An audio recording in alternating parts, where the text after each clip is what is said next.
বন্ধুরা, তোমরা সকলেই জানো যে গাছই হলো আমাদের অন্যতম প্রকৃত বন্ধু। কিন্তু কখনো ভেবে দেখেছো সেই গাছই যদি হয়ে ওঠে অভিশাপ এবং আতঙ্কের কারণ? চলো আজকে শুনে নেওয়া যাক এক অভিশপ্ত শ্মশান বটের গল্প।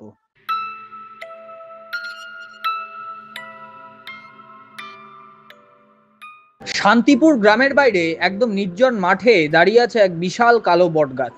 লোকেরা তাকে বলে শ্মশান বট। দিনে সেটি নিরীহ মনে হলেও রাত নামলেই গাছটার চারপাশে ছড়িয়ে পড়ে অদ্ভুত দুর্গন্ধ, কাঁচা মাংসের মতো অনেকটা। গাছটার ডালে ঝুলে থাকে শুকনো কাপড়ের টুকরো, যেন পুরনো শাড়ির ছেঁড়া অংশ। গ্রামের প্রবীণরা ফিসফিস করে বলে, ওগুলো কাপড় নয়, যারা মরেছে তাদের আত্মা ঝুলে আছে। বলা হয় বহু বছর আগে এই গাছের নিচে এক অশুভ তান্ত্রিক অমানবিক যজ্ঞ করেছিল। অসংখ্য পশু আর মানুষের রক্ত মাটিতে মিশে আছে। যজ্ঞ শেষ হয়নি যদিও, আত্মাগুলোও মুক্তি পায়নি, তারা আটকে গেছে গাছটার ভেতরে। প্রতি পূর্ণিমায় গাছটা জেগে ওঠে। তখন শোনা যায় গলা কাটা মানুষের চিৎকার, শিশুদের কান্না আর অচেনা নারীর হাসি। হা হা হা হা, এসো, আমি অপেক্ষা করছি। এক বর্ষার রাতে গ্রামের চারজন যুবক সাহস করে গাছটার কাছে গেল। তাদের হাতে ছিল টর্চ, কিন্তু কাছে যেতেই টর্চের আলো রক্ত লাল হয়ে গেল। অন্ধকারে তারা দেখলো গাছের শিকড়গুলো নড়ছে যেন জীবন্ত সাপের মতো। হঠাৎ তাদের সামনে ঝুলে পড়লো এক ভয়ঙ্কর দেহ। অর্ধেক পচে যাওয়া চোখ দুটি ফাঁকা, জিভ লম্বা হয়ে বুক পর্যন্ত ঝুলছে। দেহটা দুলতে দুলতে ফিসফিস করে বলল, এবার তোমাদের পালা। হঠাৎ গাছের শিকড় বেরিয়ে এসে একজনকে টেনে নিল মাটির নিচে। বাকিরা চিৎকার করে পালাতে লাগলো, কিন্তু গাছের ডালে দেখা গেল তাদের ছায়ারা ইতিমধ্যেই ঝুলে আছে, দুলছে আর হাসছে।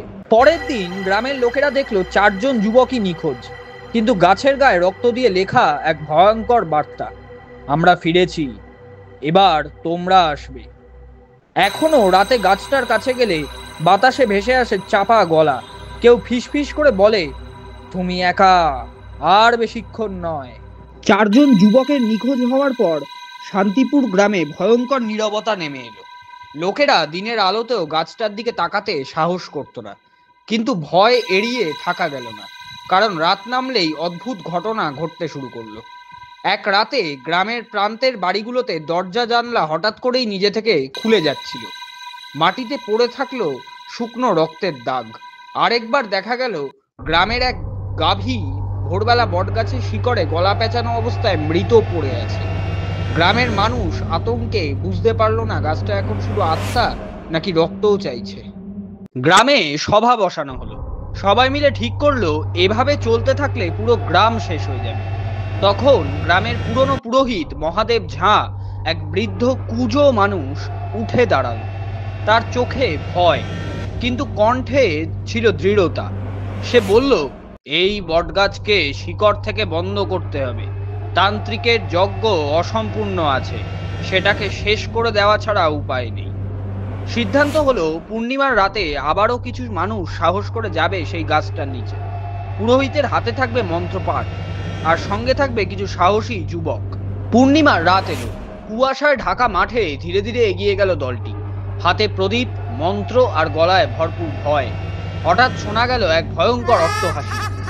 গাছের ডাল দুলে উঠলো, শিকড়গুলো কিলবিল করতে লাগলো। হঠাৎ তারা দেখলো গাছের গায়ে ছায়ার মতো ঝুলছে নিখোঁজ চার যুবক, মিলন, অরূপ, জয়ন্ত আর রাহুল। তাদের চোখ ফাঁকা, মুখে অদ্ভুত হাসি। তারা একসঙ্গে বলে উঠল, তোমরা দেরি করে ফেলেছো। পুরোহিত ভয় পেয়েও মন্ত্রপাঠ শুরু করলো। আগুন জ্বালানো হলো। গাছ থেকে ভেসে এলো চিৎকার আর গর্জন। হঠাৎ এক লম্বা জিহ্বাওয়ালা বিকৃত মুখওয়ালা ছায়া বেরিয়ে এলো।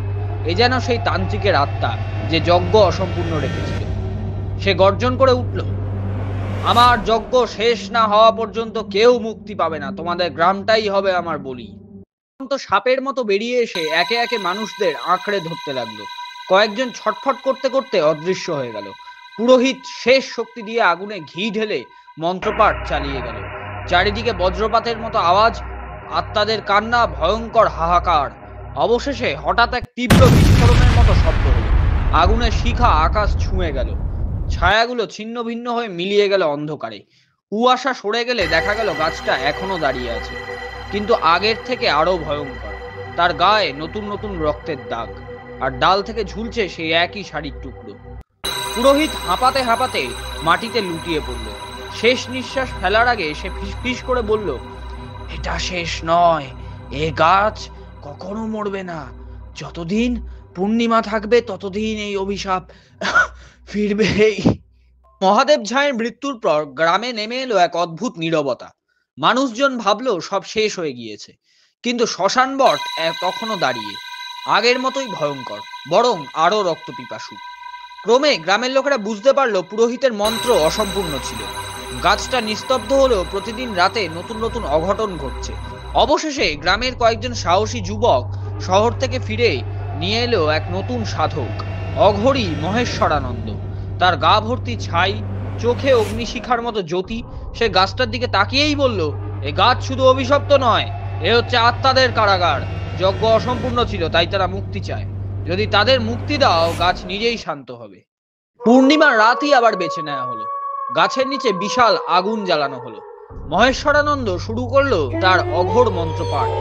তার কণ্ঠে গর্জন, ডমরুর শব্দে কেঁপে উঠল মাঠ। গাছের ডাল হঠাৎ কাঁপতে লাগলো, শিকড়গুলো মাটির নিচ থেকে বেরিয়ে এলো। বাতাসে ভেসে এলো সেই অচেনা নারীর হাসি, শিশুদের কান্না আর 4 যুবকের আত্মার আর্তনাদ। মহেশ্বরানন্দ চোখ বন্ধ করে আগুনে অঞ্জলি দিল, যারা বাধা আছো মুক্ত হও, আলোয় মিলিয়ে যাও। তখনই গাছ থেকে ঝরে পড়তে লাগলো শত শত ছায়া। প্রতিটি ছায়া আর্তনাদ করতে করতে ধীরে ধীরে আগুনের আলোয় মিশে গেল। মিলন, অরূপ, জয়ন্ত আর রাহুলের আত্মাও শেষবারের মতো ফিরে তাকালো গ্রামের দিকে, তারপর মিলিয়ে গেল আকাশের দিকে।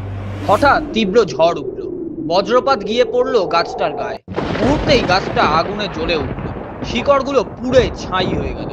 আকাশ কেঁপে উঠল এক শেষ চিৎকারে, তারপর নিস্তব্ধতা। ভোর হলে দেখা গেল যেখানে ভয়ঙ্কর শ্মশানবট দাঁড়িয়েছিল সেখানে শুধু এক ঢিবি ছাই। বাতাসে ভেসে এলো মৃদু শঙ্খধ্বনি, যেন মুক্ত আত্মারা শান্তি পেল। গ্রামবাসী এবার হাফ ছেড়ে বাঁচল, অভিশাপ ভাঙলো, গাছ মুক্ত হলো। তবে সবাই জানতো এই কাহিনী শুধু শেষ হলো না, রেখে গেল এক শিক্ষা। অশুভ শক্তির সাথে খেলা মানে নিজের ধ্বংসই ডেকে আনা। আরো এরকম ভুতুড়ে গল্প শুনতে এক্ষুনি সাবস্ক্রাইব করো ভুতুড়ে অ্যানিমেশনকে। ধন্যবাদ।